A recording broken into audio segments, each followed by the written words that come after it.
Off and running.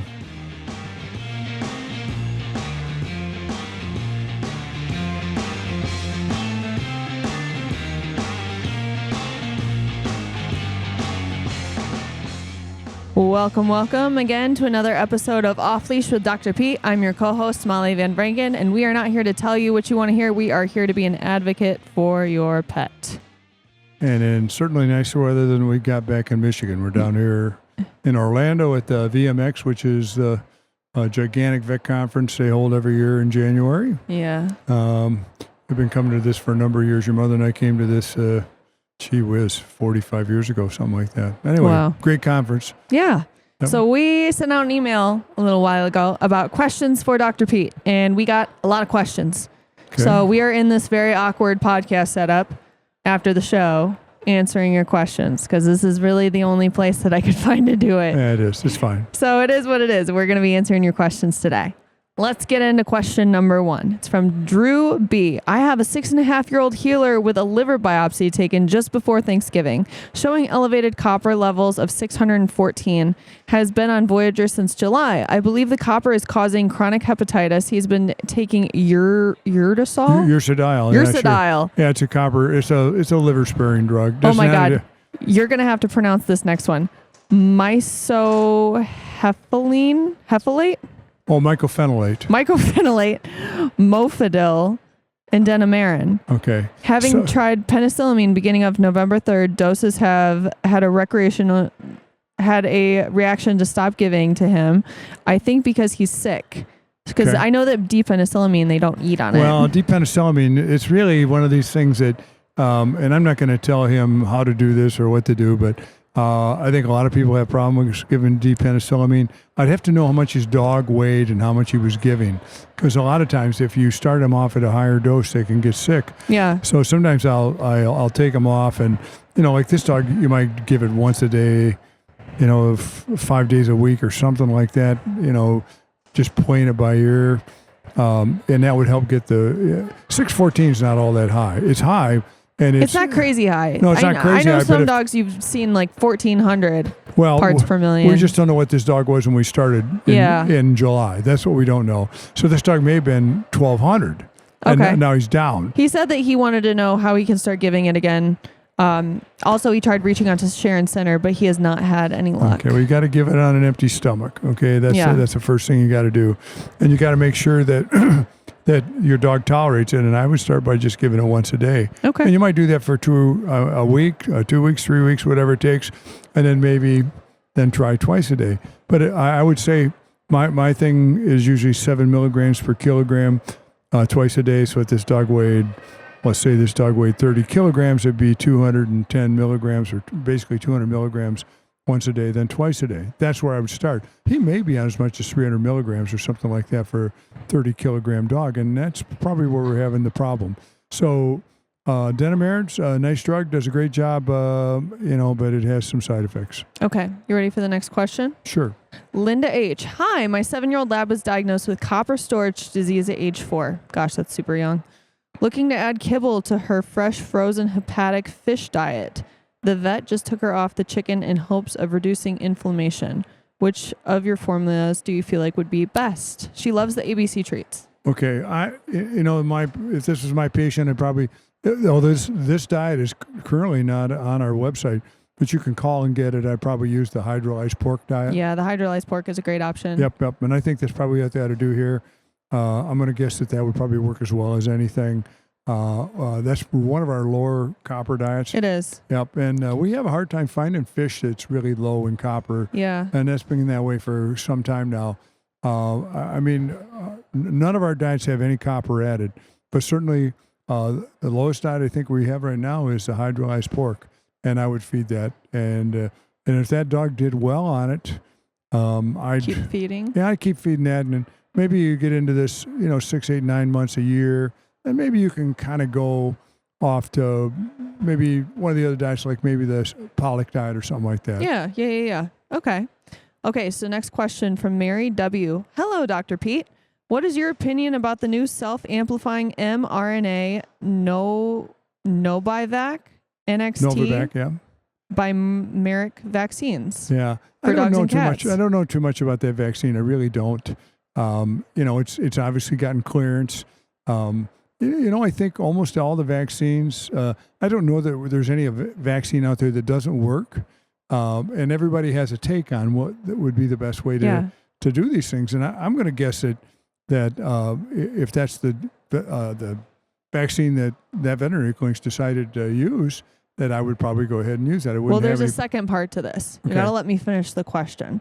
It said pets may shed SAM RNA onto humans and recombine with wild viruses, which can cause chimeric mutant viruses. Chimeric? I don't know. According to Nicholas Hushler, MPH. Okay. And MPH. What does MPH stand for? MPH, Masters in Public Health. Okay. And he may know what he's doing, and he may not know what he's doing. So I really can't answer that. That's kind of one of those things out there. It's kind of out of the realm of what an everyday practitioner would look at. Yeah. Yeah. But listen, I have a high opinion of the vaccines we have in the United States of America for dogs and cats. Are there some downsides? Sure, there's always downsides to certain things, but they are the risk of not giving it and getting the disease is fairly high. So I think the reward is really there for you to use these vaccines. And somebody has a take on it, and quite frankly, and you're aware of this. This is pretty common that if you're making something and somebody else is making something, and you're both selling different kind of vaccines, it's kind of not uncommon for the peanut gallery to have some pot shots at the other product. So I don't know what this. She should look up this guy and see what he does for a living. If he works for another vaccine company, look up his credentials. And I might. He may know exactly what he's talking about, or he may be so full of it he can't see straight. I don't know. So okay. So right. I'd have to abstain from giving you a real distinct answer about that. Okay. Ready for the next one? Mm-hmm. What helps? This is actually from John Z. What helps for dog paw licking? We switched from chicken to ocean pollock, which she loves. Good. I like pollock. It's it's caught in the ocean, caught in the. But paw licking is. Pollocking. Did you? I don't think you caught the question. What helps for dog paw licking? Oh, paw licking. Okay. Paw licking's different. So that's usually an allergy. So you said environmental. Paw lick and pollock. So sorry. So paw licking is generally environmental stuff. And this time of year, and I don't know where he lives, there may be things pollinating where he lives, or there may not be things pollinating where he lives. If he lives in someplace where they got snow in winter, there's not much going on there. Although you are having in the houses up north, now your furnace is running all the time, so you might have house dust that's really causing a problem with some of this stuff. That's true. Yep. This next question is the same thing. What is the best way to treat yeasty paws? Yeasty paws, well, you got to make sure there's yeast in them. Yeasty paws are same thing. It's usually what you have is you have a dog that has allergies, and they've licked their paws enough to have yeast. How do you know if they have yeast? Yeah, you have to go to a veterinarian's place. You have to test. You have to actually swab it. And clients are actually even coming in now and saying it smells like Fritos. Fritos, yes. Yeah, that's what they always smell like. That's like a typical dog paw smell.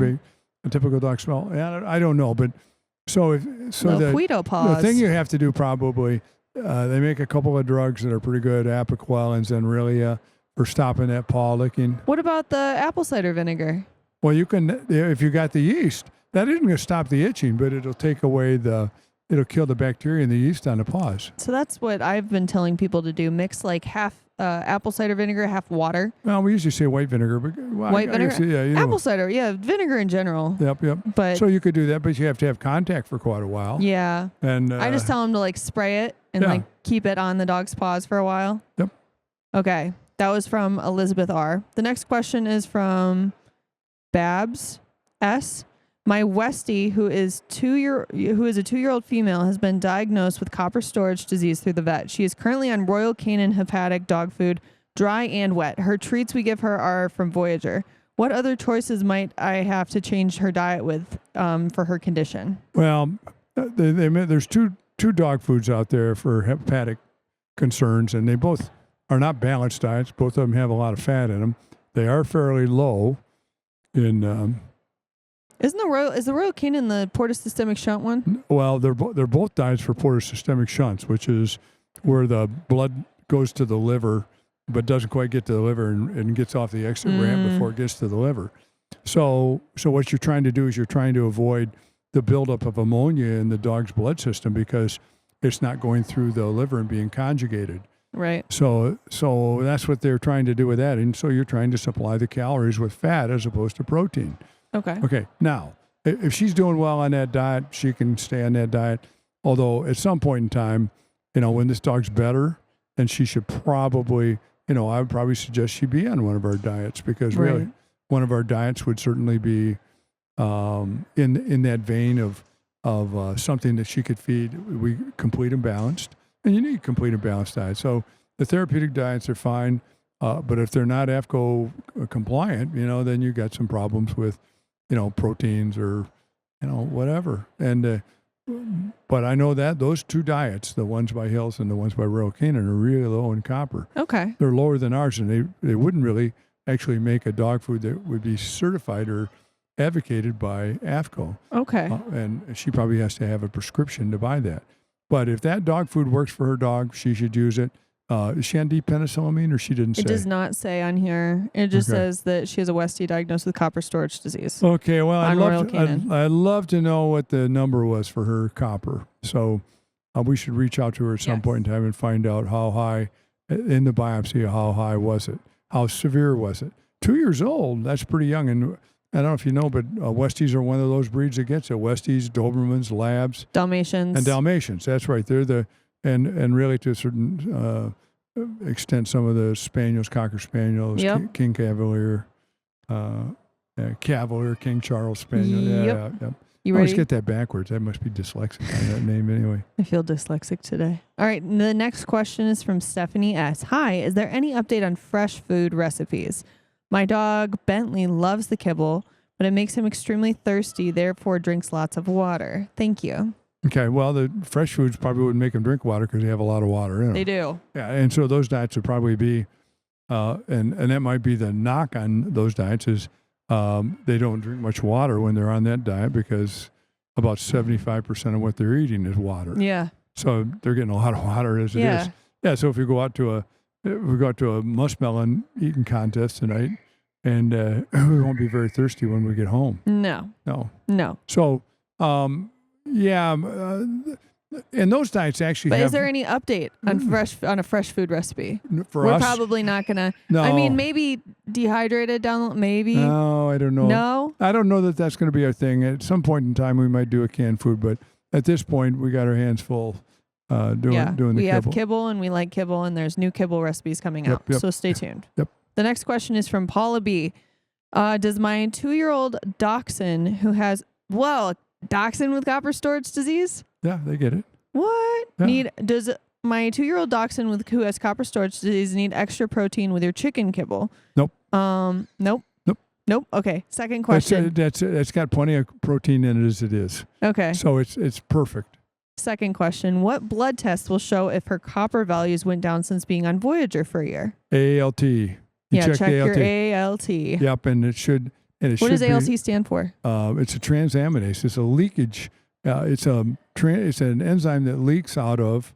It's alanine, transaminase, and it leaks out of the hepatic cells, the liver cells, and it's a measure of how inflamed the liver is when you're having those enzymes leak out. Now, there's another one called alk phos, and so if those both remain low, and that's one of the tenets of copper storage disease, you see a fairly high ALT, and alk phos will usually be semi-normal. Right. So you just take your dog in. You don't have to have a full profile done. Just tell them every 3 months you'd like to have an ALT. Run in. They call you, let you know what the results were, and you're on your own. Once it gets down below 80 or 90, you're probably in good shape. Cool. Okay, the next question is from Renee R. How do I find out if your dog has too much copper in their liver? How do you find out? Biopsy. It's the only way you can find out. Biopsy. Yeah. I mean, the ALT, if you have an elevated ALT, that'll kind of give you an idea that maybe there is something going on here. So you can kind of look at the blood picture and say, I'm really suspicious of this. What breed is that dog? It does not say. Yeah. It's just a baseline question. How do you find out if your dog has too much copper in their liver? Yeah, and that's how you do that. Okay. You do the biopsy. And that's the only way. How old is that dog, does it say? This is the only, there's nothing else. Well, I'd love to know the breed of the dog. I'd love to know the age. I like to know everything. And I'd like to know what the liver enzymes are. Okay. Yeah, and we should get in touch with him. Get in touch with him. Yeah. Okay, you ready for this next one? Uh-huh. This is a long one, so let me go through the whole question before you start answering stuff. Okay. This is from Shannon G. Hello. Is this true or false question? No, this is not a true or false. Hello, looking for suggestions, recommendations for food. I've already ordered the wholesome chicken and plan on starting that Friday when it arrives. Suki will be 6 in April, and it is a Greater Swiss Mountain Dog. She has been diagnosed with epilepsy at 18 months old. In the last 20 months, and she's had one short seizure after missing a dose of the meds that was spit out and went unnoticed. Unnoticed, okay. Okay. I've never seen a dog with epilepsy. Before the stretch, her seizures were poorly managed. She had grand mal clusters, and has only been dropped into a coma on 2 occasions to stop seizure activity. What? Suki takes 2 times daily takes 2 times daily at 5 at 750 milligrams Keppra. Keppra, sure, yep. XR, 2 at 97.2 milligrams phenobarb, and a zonisamide, yeah. Oh my God, I should not be pronouncing these drug names. So she's about on everything she can be on. I haven't even gotten to the question yet. You gotta wait. This is long.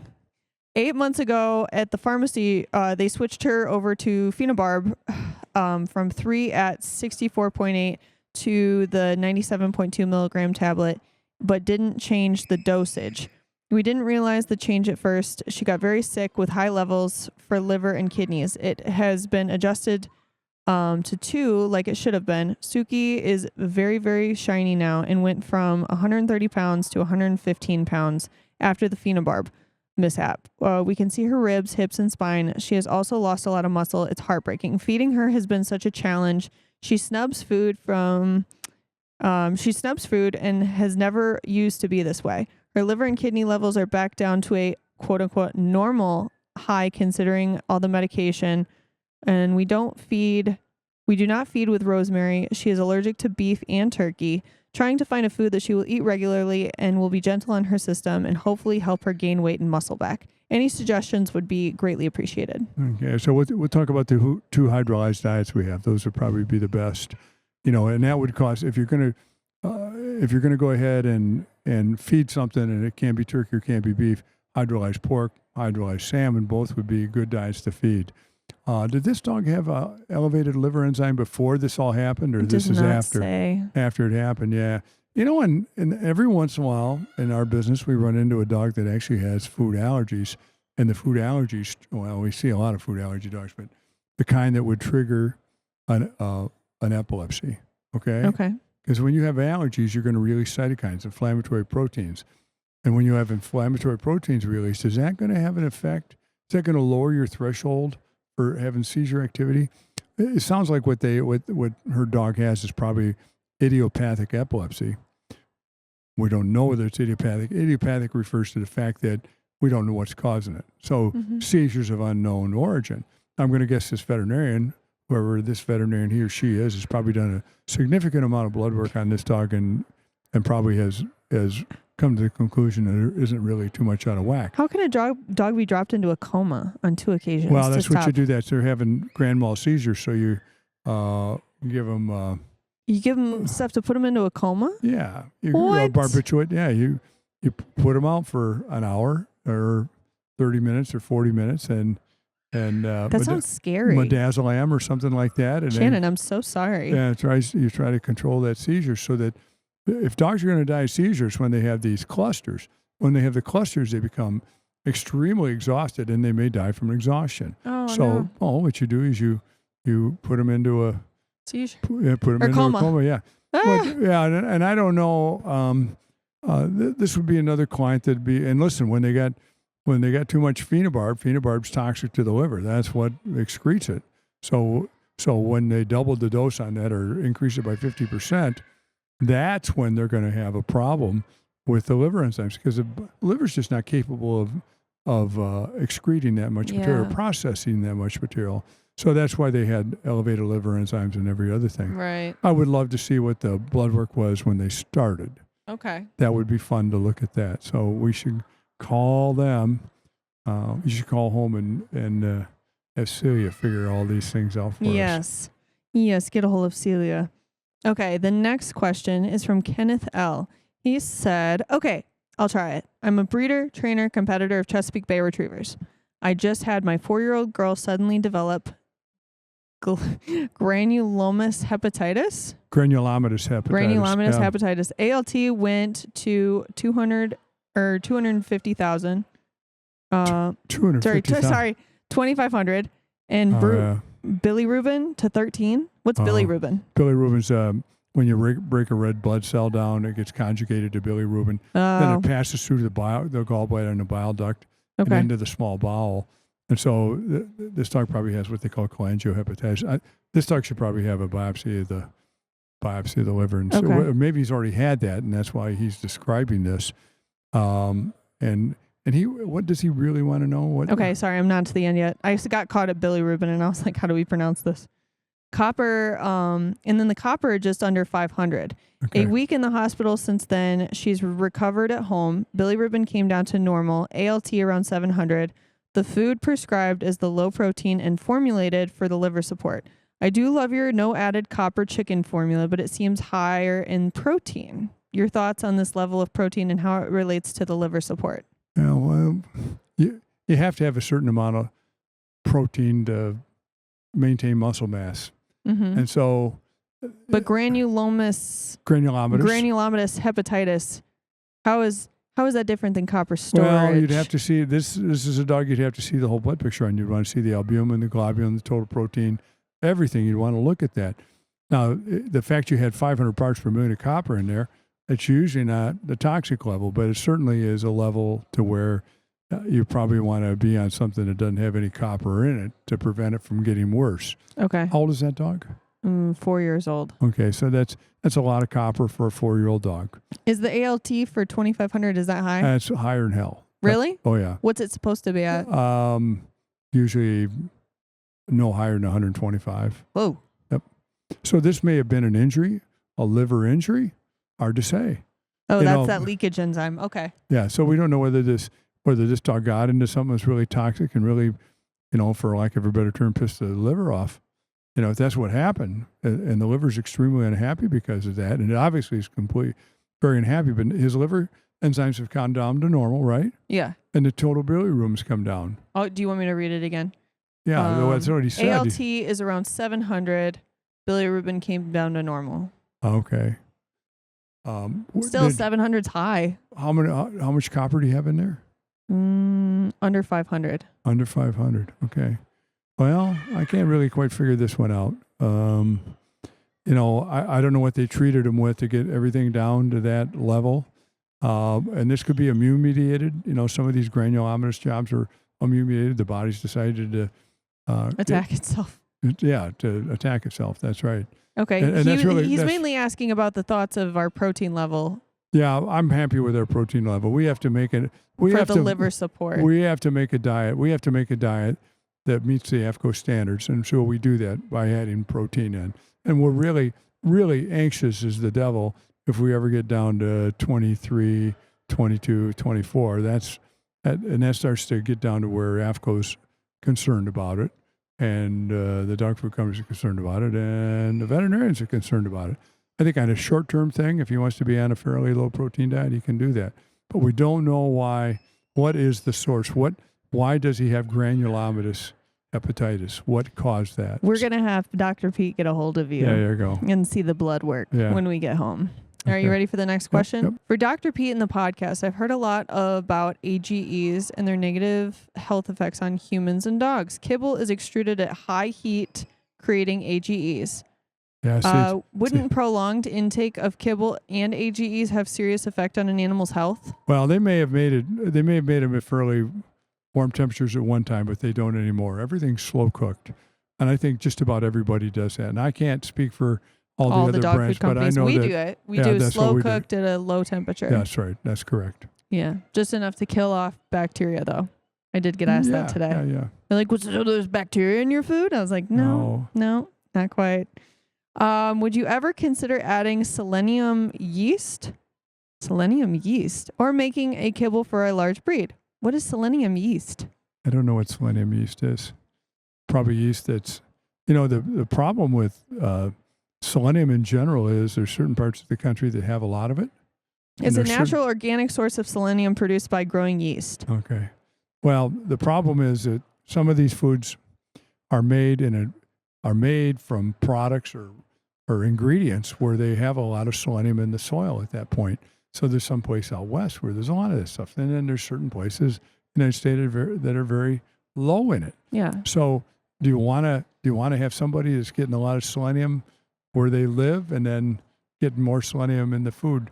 Selenium is not particularly safe from the standpoint you can't put 5 or 6 or 8 or 9 times the amount of selenium in a food that what's recommended. Yeah. So it has a fairly narrow safety range. The second question is, would you ever consider making a kibble for a large breed? Ours is for a large breed. No. A kibble for a large breed. Well, a large breed. What is a large? Is it? Do they need something different? So usually, what a large breed, and I think he's probably talking about puppy foods for a large breed. And what they do is they usually contain less fat, and what you're trying to do is get those dogs to grow slower. So they don't have joint so they don't issues. have joint. Okay, Yeah. Formation issues. Right. Kind of like our dog River had. Yes. Yep. Yeah. And then, Well, his problem was he was on puppy food. He wasn't on our food. Well, he was on puppy food, but he jumped. He jumped. Oh yeah, he jumped down the stairs. Yeah, he'd leave about 3 stairs above, and that caused a problem for him. He was not very smart.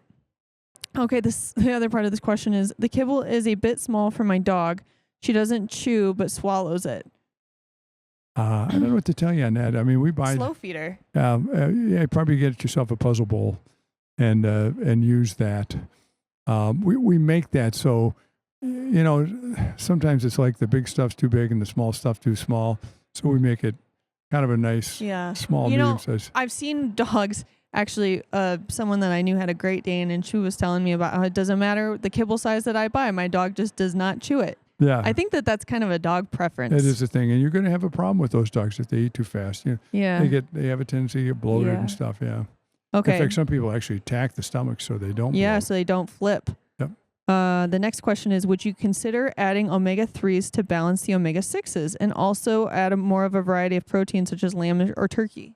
Yeah, I'm not big on adding a lot of different proteins to things. I'm really kind of concerned when I see a diet that has 4 or 5 or 6 different animal proteins in it. That way, if you have allergies, you have no idea where they're coming from. Yeah. So I think you find principally 1 or 2 carbohydrate sources and then really 1 meat source, and then ride that horse. What about the omegas? The omegas are already balanced, right? So I don't know. We do have omega-3s and 6s in both of our diets. Yeah, and there's more 6s and 3s, but that's the way it's supposed to be. Why? It's just the way they do it. 6s are for coat. Omega-3s are nature's steroid. Yeah, put the mic real close to your face. The omega-3s are nature's steroid, so they use it, sometimes to help with inflammatory things, skin conditions, arthritis, things like that. In fact, there was a time that the Hills people made, I think they still make it, a JD, which is just loaded with omega-3s. And that disease and that dog food is designed to give some relief to arthritic dogs, and believe it or not, it sort of fixes some of the skin dogs at the same time. Yep. Interesting. Yep. All right. Well, we're going to break off this episode right here, and we're going to do part 2 because we have like another 13 questions to answer. Okay, very good. All right. Thanks, guys. Catch us on the next episode of Off Leash with Dr. Pete. We're going to film it in a moment. Yep. Adios.